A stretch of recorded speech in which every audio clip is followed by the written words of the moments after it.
270 से ज्यादा लोग एक पल में चले गए। एक फ्लाइट जो सेफ लैंड करनी चाहिए थी वो 30 सेकंड के अंदर क्रैश हो गई। और शॉकिंग बात यह है कि जिस बोइंग कंपनी ने ये एयरक्राफ्ट बनाया उसी के अगेंस्ट कुछ ही दिन पहले एक विसल ब्लोअर ने एक्सपोज किया था कि इनके प्लेन्स में सेफ्टी कॉम्प्रोमाइज हो रही है।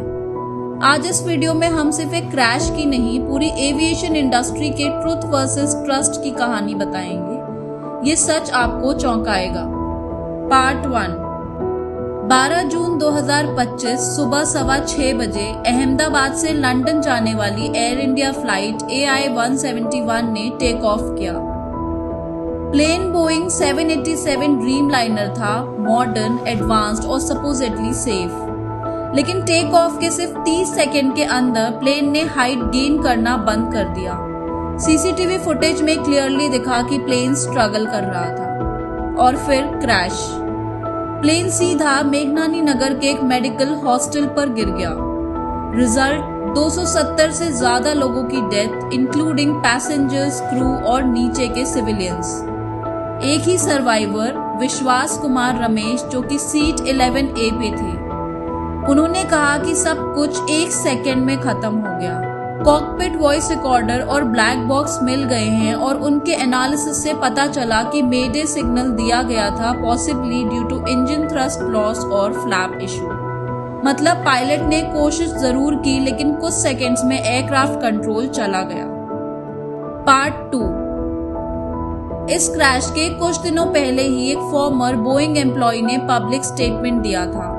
उन्होंने बोइंग के मैन्युफैक्चरिंग और QA प्रोसेस को लाइफ थ्रेटनिंग फ्लॉड कहा था। बट उन्होंने बोला क्या था? प्लेन्स का इंस्पेक्शन होता ही नहीं है प्रॉपर्ली, सिर्फ पेपर पे टिक बॉक्स होता है।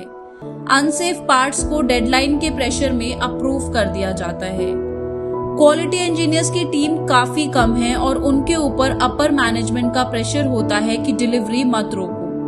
Even software and wiring glitches को इग्नोर कर दिया जाता है ताकि कॉस्ट सेविंग हो जाए। उन्होंने FAA को एविडेंस भी दिया और पब्लिक को वार्न किया कि Boeing's planes are flying with hidden risks. अब सोचो, जो प्लेन अहमदाबाद में क्रैश हुआ वो भी बोइंग का ही ड्रीमलाइनर था। क्या ये एक रैंडम मैल फंक्शन था या फिर वही वार्निंग जिसका अंदाजा विसल ब्लोअर को पहले से था? पार्ट 3। ये कोई पहली बार नहीं है जब बोइंग पर क्वेश्चंस उठाए गए हों। 2018 और 2019 में 737 मैक्स के 2 क्रैशेस में 346 लोगों की डेथ हुई थी। बाद में पता चला कि MCAS नाम का एक ऑटोमेटेड सिस्टम फॉल्टी था जिसे बोइंग ने FAA को पूरी तरह एक्सप्लेन नहीं किया था।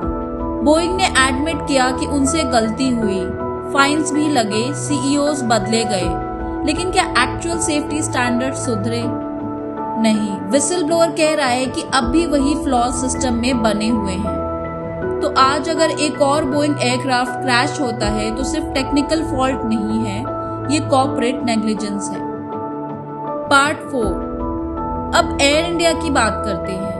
एयर इंडिया ने 2023 में बोइंग से $multi-billion डील साइन की थी ड्रीमलाइनर्स खरीदने के लिए। और आपको याद हो तो एयर इंडिया के प्लेन्स में पहले भी हाइड्रोलिक और सॉफ्टवेयर कंप्लेंट्स आए हैं। DGCA ने अब ऑर्डर दिया है कि सभी बोइंग 787 एयरक्राफ्ट्स को अर्जेंटली इंस्पेक्ट किया जाए। लेकिन क्वेश्चन ये उठता है कि क्या इंस्पेक्शन सिर्फ एक फॉर्मेलिटी है? क्या इंडियन रेगुलेटर्स के पास एक्चुअल कैपेसिटी है हर पार्ट, हर सिस्टम को टेस्ट करने की? पैसेंजर्स ने बोला कि उन्होंने एयर इंडिया को पहले भी वार्निंग्स दी थी कि कुछ एयरक्राफ्ट्स में वाइब्रेशंस या केबिन प्रेशर इश्यूज हो रहे हैं, बट रिस्पॉन्स साइलेंस। क्या एयर इंडिया जैसी कंपनी सिर्फ बोइंग पे भरोसा करके अपने ड्यूटी से बच सकती है?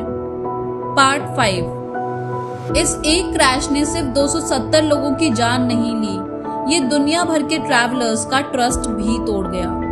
आज अगर आपको एक बोइंग प्लेन में बैठते हो तो आपको पता होना चाहिए कि उस प्लेन का QA किसने किया।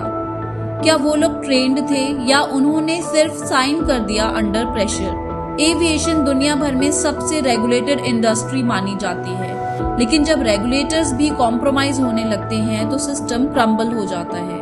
एक्सपर्ट्स का कहना है कि फ्यूचर में इंडिपेंडेंट एयरक्राफ्ट ऑडिट एजेंसीज बनानी चाहिए हर फ्लाइट के टेक ऑफ पे ऑडिट समरी स्क्रीन दिखाई जाए पैसेंजर्स को। और सबसे जरूरी बात, विसिल ब्लोअर्स को प्रोटेक्ट करो वरना सच कभी भी बाहर नहीं आएगा। अगर आपको लगता है कि ये सिर्फ एक ट्रैजिक स्टोरी है तो एक बार फिर से सोचिए, ये वार्निंग है, एक ग्लोबल वेकअप कॉल है। अगर अब भी हम चुप बैठ गए तो कल और भी 270 लोग जा सकते हैं किसी और सिटी में, किसी और फ्लाइट में। आपका क्या कहना है इस बारे में कमेंट्स में जरूर बताएं। और अगर ये वीडियो इन्फॉर्मेटिव लगा हो तो लाइक, शेयर और सब्सक्राइब करना ना भूलें। Thanks a lot for watching.